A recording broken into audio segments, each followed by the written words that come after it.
오래 참으면 관원도 설득할 수 있나니 부드러운 혀는 뼈를 꺾느니라. 다시 한번 읽겠습니다. 오래 참으면 관원도 설득할 수 있나니 부드러운 혀는 뼈를 꺾느니라. 아멘. 저는 우리의 신앙생활이 공격이 있고 수비가 있는 그런 영적인 전쟁이라고 믿습니다. 공격은 뭐냐면 적극적으로 주님의 명령에 순종하는 것이고, 수비는 뭐냐면 냉정하게 자기 자신을 살피고 자기 삶에서 죄된 것들, 주님이 싫어하시는 것들을 끊어내는 것입니다.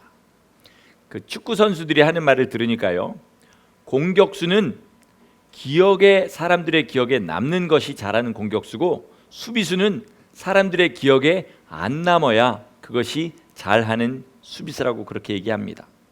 우리가 자신을 살필 때 이런 식으로 하나님과 사람 앞에 기억되지 않도록 힘써야 됩니다. 뭐냐면 저 사람은 열심은 있는데 말을 너무 막해. 저 목사는 설교는 잘하는데 혈기가 많아. 또 저 성도님은 앞에서는 이렇게 얘기하고 뒤에 가면 다르게 말하는 사람이야. 어떤 이런 이야기로 사람들 앞에 기억되거나 또 하나님 앞에 기억되지 않도록 힘을 다해야 된다는 말입니다. 만약에 그렇다면, 그런 기억이 남는다면 앞으로 남고 뒤로 미치는 신앙생활을 하고 있는 겁니다. 축구 경기에서 한 경기에 5골을 만약에 한 팀이 넣었다 그러면 굉장히 많이 넣은 거죠.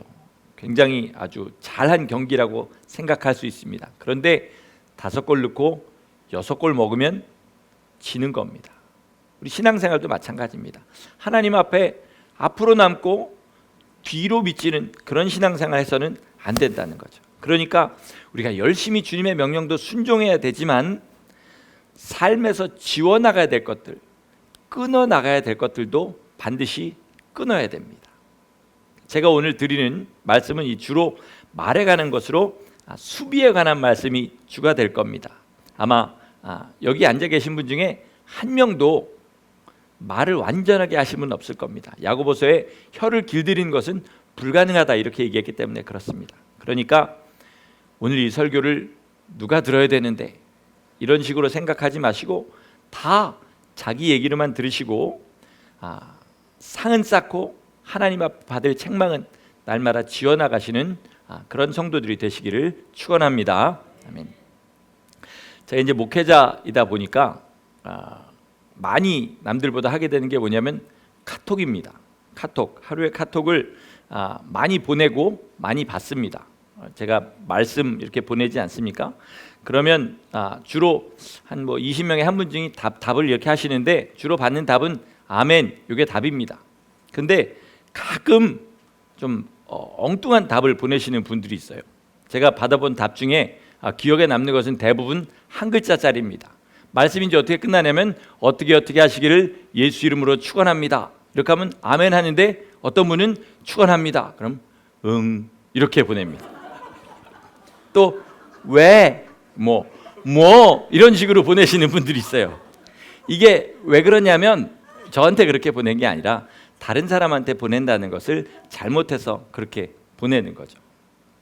그런데 한국에는 종종, 아마 여기도 그럴지 모르겠습니다만 어떤 사람의 험담을 한다는 게 잘못해가지고 당사자한테 카톡을 보내는 경우가 종종 있나 봅니다. 날마다 카톡을 끼고 살다 보니까 왜 이런 일이 없겠습니까? 그러면 이건 진짜 엎드러진 물이죠. 어떻게 할 수가 없는 거죠. 대부분 기껏 사과한다는 게 뭐냐면 실수했어, 미안해. 근데 이게 사과가 됩니까?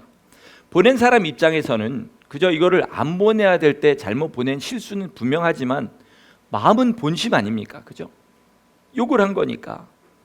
만약 우리가 그런 문자를 한번 받았다고 생각해 보겠습니다. A라는 친구가 B라는 친구한테 내 험담을 한다는 게 잘못해가지고 저한테 그게 왔습니다. 그리고 미안해, 내가 실수했어. 그렇게 사과하면 여러분 마음이 풀리시겠습니까? 문자를 나한테 보낸 거는 실수겠지만 그 마음은 진심이라는 거죠. 실수로 남을 미워하는 사람은 없죠. 그렇지 않습니까? 누가복음 6장 45절 앞에 이렇게 띄워놨는데 우리 같이 읽겠습니다. 시작. 선한 사람은 마음에 쌓은 선에서 선을 내고 악한 자는 그 쌓은 악에서 악을 내나니 이는 마음에 가득한 것을 입으로 말함이니라. 아멘. 말이 문제인 것은 뭐냐면요, 그게 그 사람의 영적 상태이기 때문에 그렇습니다.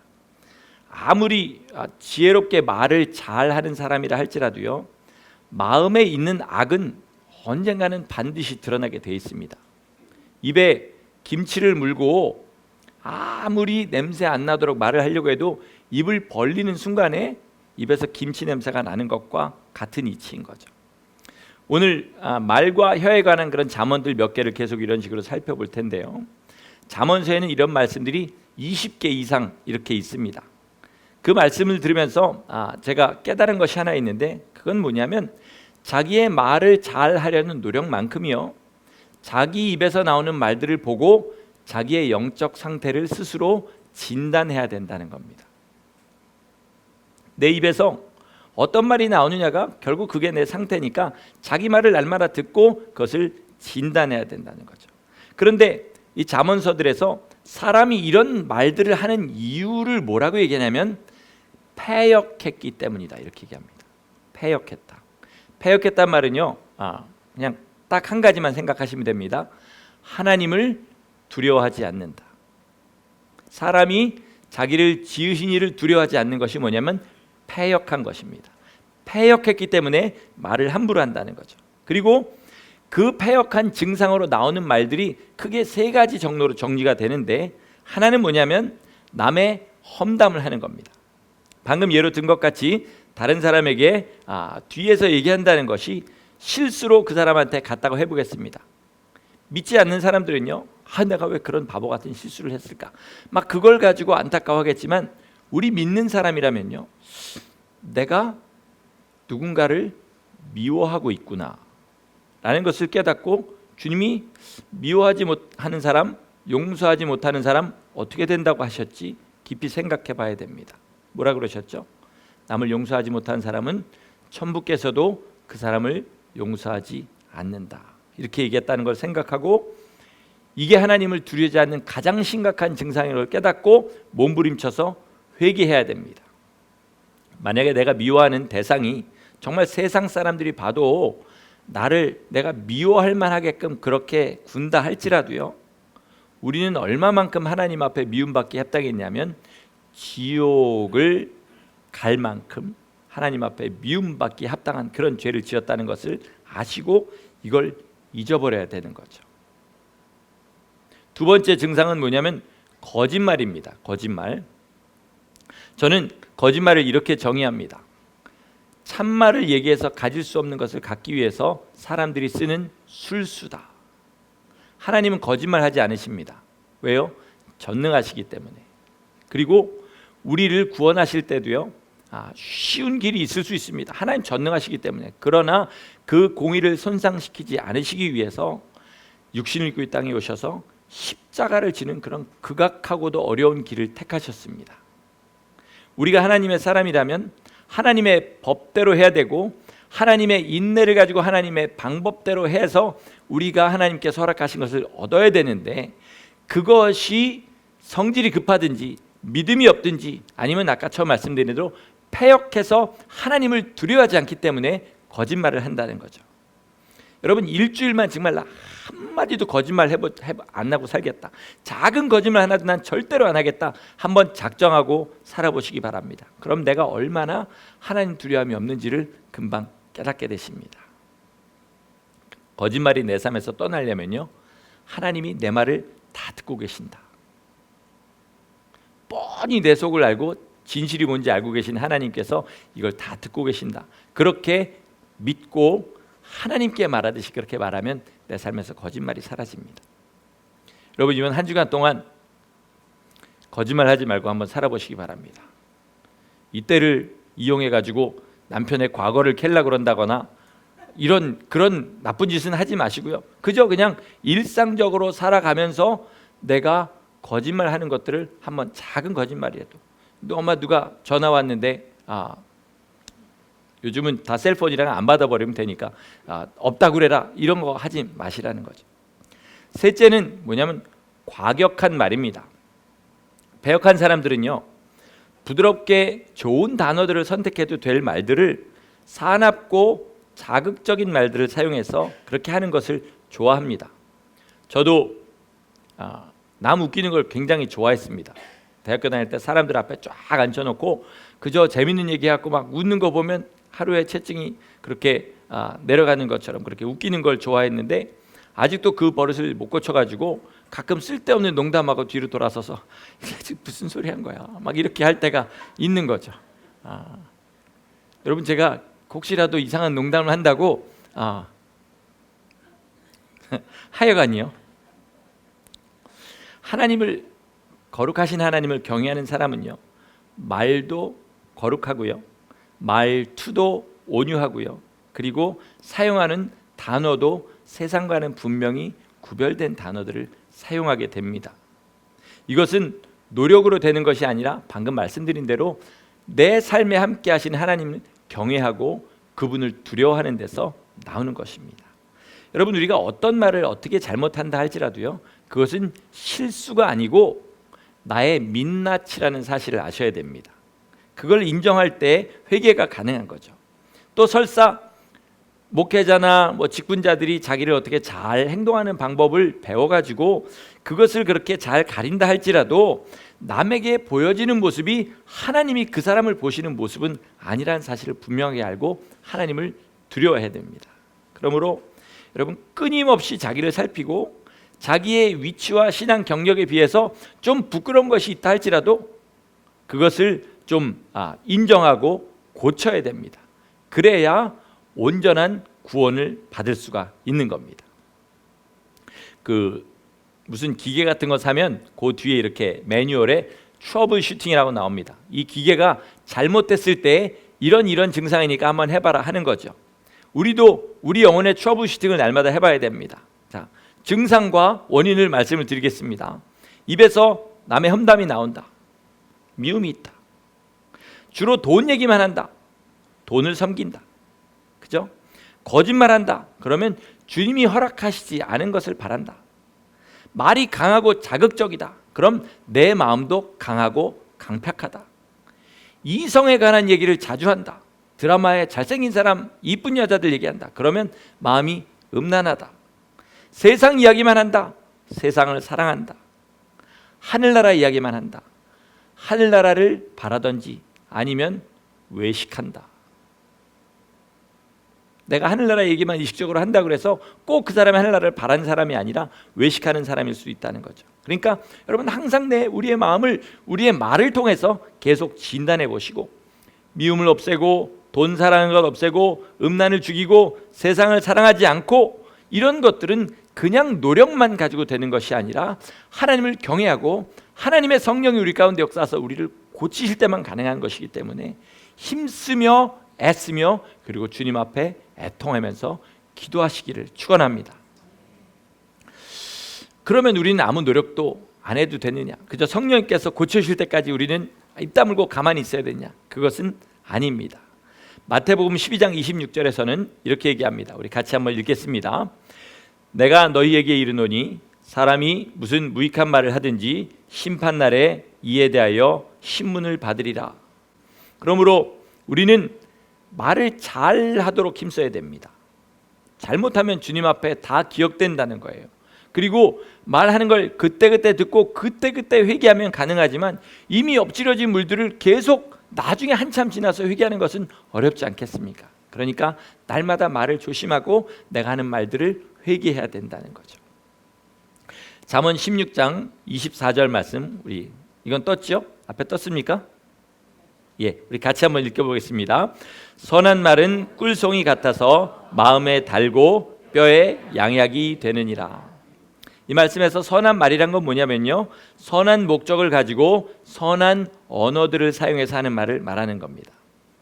제가 대학 다닐 때요, 아시다시피 믿기는 어렵겠지만 성악과를 다녔습니다.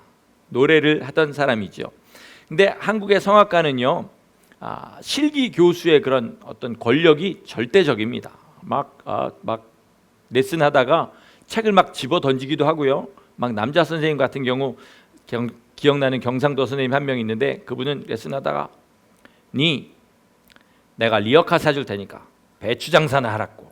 니는 길을 잘못 들었대. 이렇게 막 얘기하고 그러는 사람들이 많이 있습니다. 그런데 제가 배웠던 이종석 교수님이라는 분이 있었는데 1학년 학생한테도요 딱 들어오면 일어서서 인사하고 제가 1학년 학생이라고 해보겠습니다. 조성용 씨 반갑습니다. 이렇게 얘기하고 존댓말로 시작해서 존댓말로 끝납니다. 나갈 때도요 악수하고 잘 가라고 존댓말로 얘기해 줍니다. 이 선생님은 독실한 기독교인이었는데 학생들 가르치기 전에 학교 뒷산에 올라가 가지고 기도하고 와서 그렇게 학생들을 가르치던 그런 분이었습니다. 그 당시에는 그런 선생님은 지금도 아마 없을 겁니다. 그래서 유별나다, 너무 어색하다, 선생님이 나한테 존댓말 쓰니까 그렇게 생각했는데 그러나 그분을 존경하지 않는 학생은 없었습니다. 그리고 제가 지금 세월이 지나서 당시에 그분보다도 나이가 많지만 여전히 그분을 생각하면 존경스러운 마음이 올라옵니다. 그분이 저를 성령아 뭐 이렇게 하고 반말을 했다고 전혀 제가 마음 상할 일이 없습니다. 선생님이시니까요.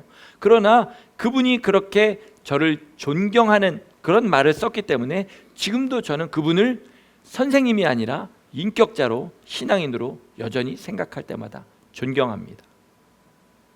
제가 한 2년 전쯤에도 설교 때 한번 말씀을 드렸지만 아무도 하시는지 안 하시는지 제가 확인해 보지 못한 것이 있는데 교인 간에 서로 존댓말하고 존칭을 사용하는 것은요 우리 교회를 아름다운 교회로 세워줄 줄 믿습니다. 부탁드리기는요 아무리 나이가 많은 분도 상대방을 부를 때 꼭 집사님, 권사님, 성도님 이렇게 님자를 붙여주시기 바랍니다. 그죠? 어린아이들한테 얘기하는 건 괜찮지만 우리 교회 가운데는 그렇게 하시자는 거죠. 말을 편하게 한다고 성도 간의 벽이 허물어지는 게 아닙니다.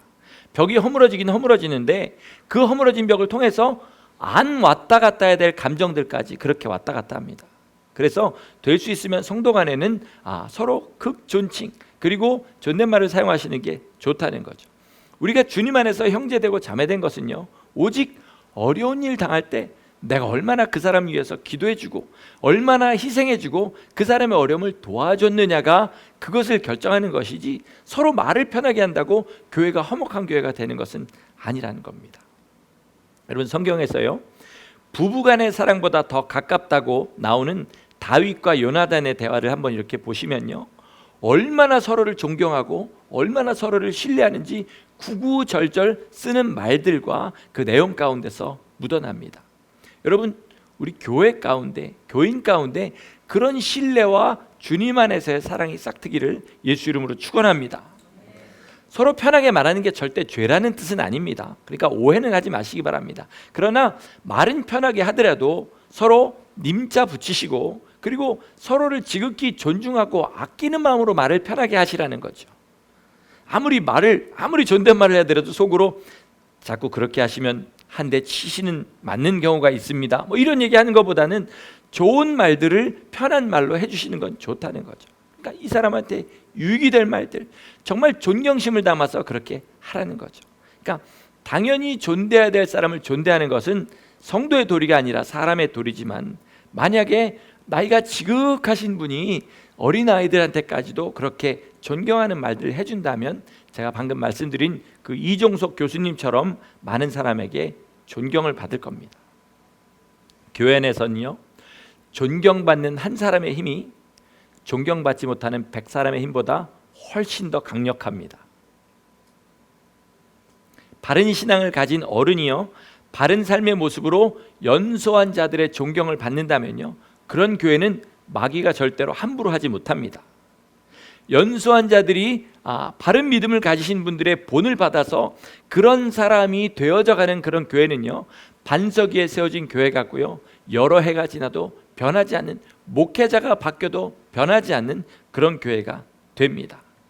그러니까 교회는 작은 말에 더 단단히 세워지기도 하고요 금이 가기도 한다는 사실을 분명하게 아시고 주님의 몸된 교회를 세우기 위해서 상대방을 최대한 존중하는 마음으로 사랑하는 마음으로 그렇게 언어 생활을 하시기를 예수 이름으로 축원합니다. 아멘. 우리 잠언서 21장 23절 말씀 한번 보시겠습니다. 같이 읽습니다. 입과 혀를 지키는 자는 자기의 영혼을 환난에서 보전하느니라. 1930년대에요. 조선 팔도에 아주 큰 붐을 일으켰던 이용도 목사님이라는 분이 있었습니다. 제가 설교에 자주 인용하죠. 그분이 자기가 스스로에게 맹세하면서 지어준 호가 뭐냐면 시무원. 무슨 뜻이냐면 봐도 말하지 않겠다. 무슨 뜻일까요? 좋은 거 보고 말하지 않겠다는 뜻은 아닐 거 아니겠습니까? 나쁜 것을 봐도 말하지 않겠다는 거죠. 여러분, 우리가 보는 대로 판단하고 옳지 않다고 생각하는 대로 그것을 판단하는 말을 하는 것은 사람은 누구나 할 수 있는 겁니다.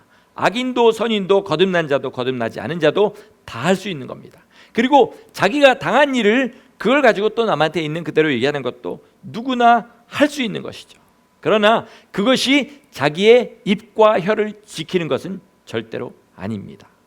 아까 말씀드린 대로 무슨 무익한 말을 하든지 너희가 심판날에 신문을 받을 것이다. 이렇게 말씀하셨죠. 그러니까 입과 혀를 지키는 가장 좋은 방법은 뭘까요? 말하지 않고 사는 겁니다. 그런데 주님께서 말 안 할 거면 왜 우리 입을 지으셨겠습니까? 그럼 우리 어떻게 되느냐? 우리가 하는 말을 주님께서 들으신다는 사실을 알아야 되는 거죠. 같은 말 계속 반복해서 죄송합니다. 말을 조심하는 게 하나님을 경외하는 첫걸음이고요. 어려운 사람이 있을 때는 말을 조심하는 사람이 그렇지 않은 사람들과 함께 했을 때는 함부로 말을 막 한다는 것은 그 삶에 함께 하시는 주님을 무시한다는 증거라는 것을 아시고, 하나님을 경외하는 것이 아무리 해도 지나치지 않은 것처럼 말을 조심하는 것도 아무리 해도 지나치지 않다는 사실을 아시기 바랍니다. 우리 25장 11절 우리 같이 한번 읽겠습니다. 시작. 경우에 합당한 말은 아로새긴 은쟁반의 금사관이라. 경우에 합당한 말. 경우에 합당한 말은 아로새긴 은쟁반의 금사관이라 이렇게 얘기했는데, 그럼 경우에 합당한 말은 어떻게 해야 할 수 있습니까?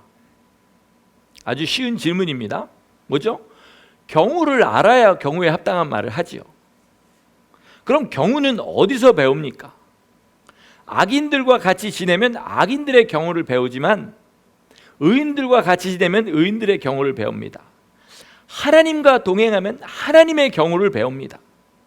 하나님의 경우는 어떻게 배웁니까? 성경을 묵상하고 주님 앞에 기도하는 삶을 살아갈 때 하나님의 경우를 배우게 되는 거죠.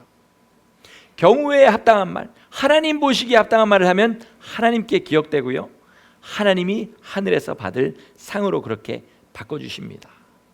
나이 먹는다고 경우에 합당한 말 배우느냐?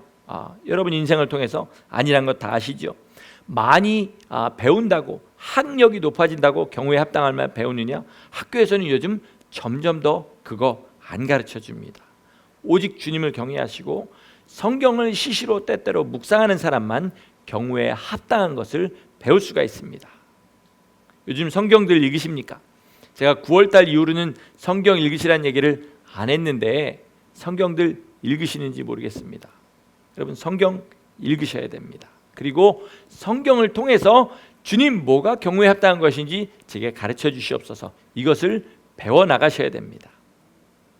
이미 은혜를 받은 우리가요, 하나님이 기뻐하시는 경우에 합당한 말들을 하면서 사는 그것이 뭐냐면 은쟁반에 금사가를 올려놓는 것입니다. 주님께서 만들어주신 구원의 터에 그 위에다가 상을 쌓는 것이죠.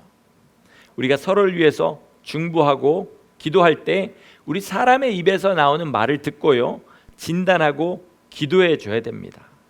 주님께서 기뻐하시지 않는 말 하고요, 그리고 험담하고 수군거리고 과격한 말하고 거짓말하는 사람 보시면요, 그 사람에 대해서 또 가서 저 사람은 저렇게 하더라 하면 뭐냐면 이게 교회 안에 악한 영이 역사하는 악순환이죠.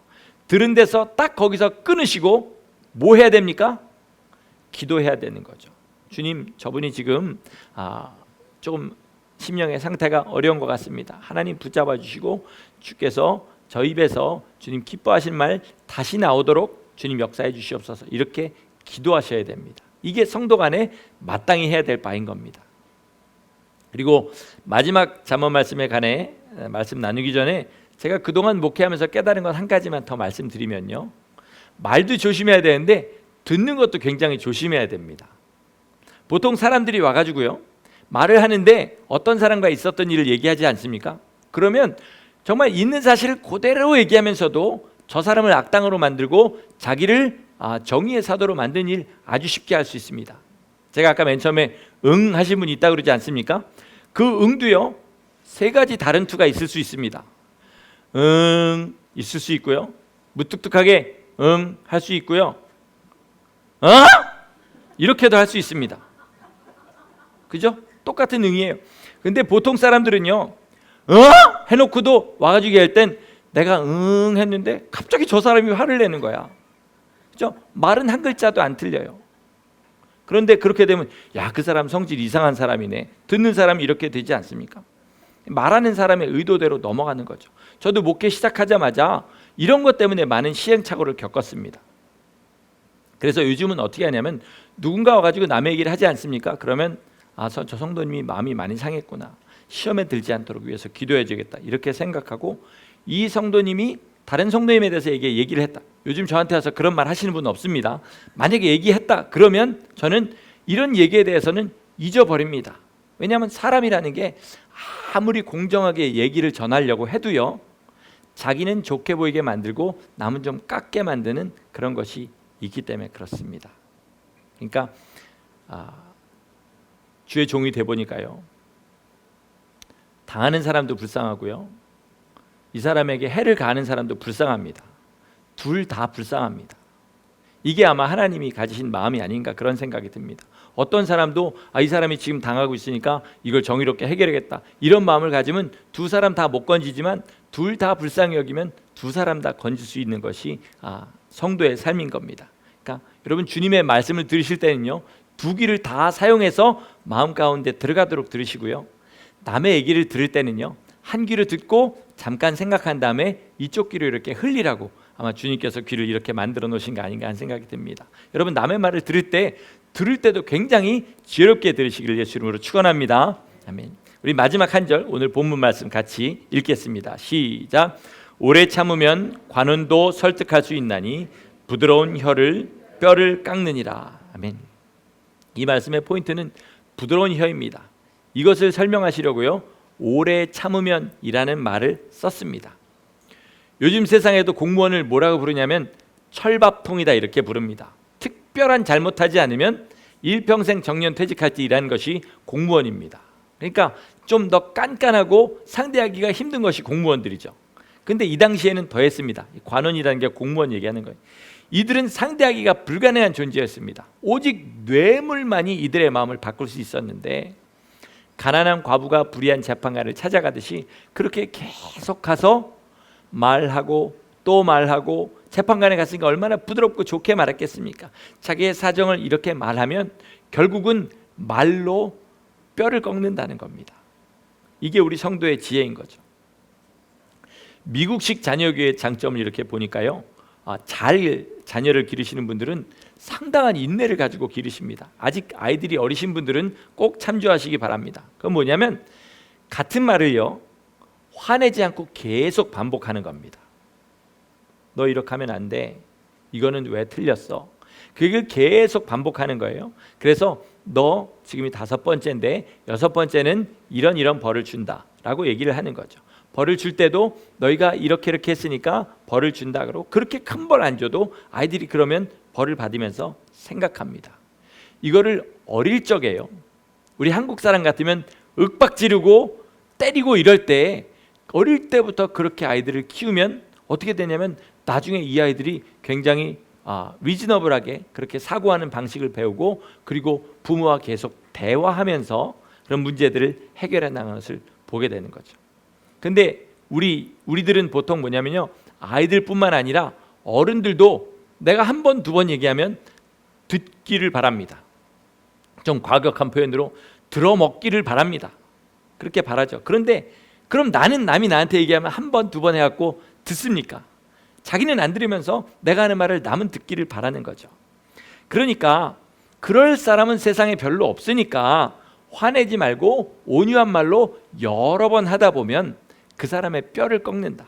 다시 말하면 그 사람의 성격도 변화시킬 수 있다라는 말을 성경에서 하는 겁니다. 여러분, 이 뼈를 꺾는 말의 권세를 가지신 분들이 교회에 많아야 됩니다. 그래야 교회 안에 들어와서 사람들이 변화하지요. 막 뜨겁게 예배드렸는데 밥 먹으면서 뜨겁게 예배드린 거 다 쏟아버리고 그렇게 가는 일이 얼마나 많습니까? 왜요? 거기서 과격한 말들이 오가고 세상 말들이 오가고 서로 마음 상하게 하는 말들이 오가니까 그렇죠. 그런데 여기에서 서로 유순한 말로 자기가 받은 은혜를 나누고 저 성도의 마음을 부드럽게 해줄 말들을 계속 나누는 교회가 된다면 그게 진짜로 참 부흥하는 교회입니다. 뜨거운 거는요, 제가 말씀드리지만 이것이 없으면 금방 식어버립니다. 다 한 번씩 겪으셨을 줄 믿습니다. 그러니까 미움이 교회를 가르고요, 거짓말과 수군대는 험담이 교회의 털을 흔들고요, 그리고 그 미움과 그런 모든 말들은 하나님의 생명책에 기록됩니다. 또 상대방을 세우고 나를 낮추는 그런 말 한마디가 교회를 든든히 세우고 허물어진 것을 보수합니다. 그리고 그 말들도 하나님 앞에 있는 생명책에 기록됩니다. 마태복음 25장의 말씀을 보면은요, 앞에 띄운 양과 염소의 비유를 보면 이 말씀하고 마치겠습니다. 염소들도 자기가 한 일을 잊어버리고요, 양들도 자기가 한 일을 기억하지 못합니다. 염소머리 양머리라서 그런 것이 아니고 하여튼 하나님 앞에 악한 일을 한 사람도 자기 악을 기억하지 못하고 선한 일을 한 사람도 그 선한 일을 기억하지 못합니다. 그런데 하나님은 하나도 빼놓지 않고 다 기억하십니다. 이게 우리가 하나님을 신뢰해야 될 이유이고요, 또 이게 우리가 하나님을 두려워해야 될 이유인 것입니다. 여러분, 주님을 경외해야 거룩한 말이 나오고요, 사랑이 있어야 사랑의 말이 나옵니다. 자기 입술의 말로 자기의 영적 상태를 진단하시고 하나하나 기도하면서 우리의 마음을 하나님 경외하는 마음, 그리고 하나님의 교회와 주님의 성도들을 사랑하는 마음으로 그렇게 바꿔나가시는 부드러운 혀, 그러나 뼈를 꺾는 그런 혀를 가지신 성도들 되시기를 예수 이름으로 간절히 축원합니다. 아멘. 기도하시겠습니다.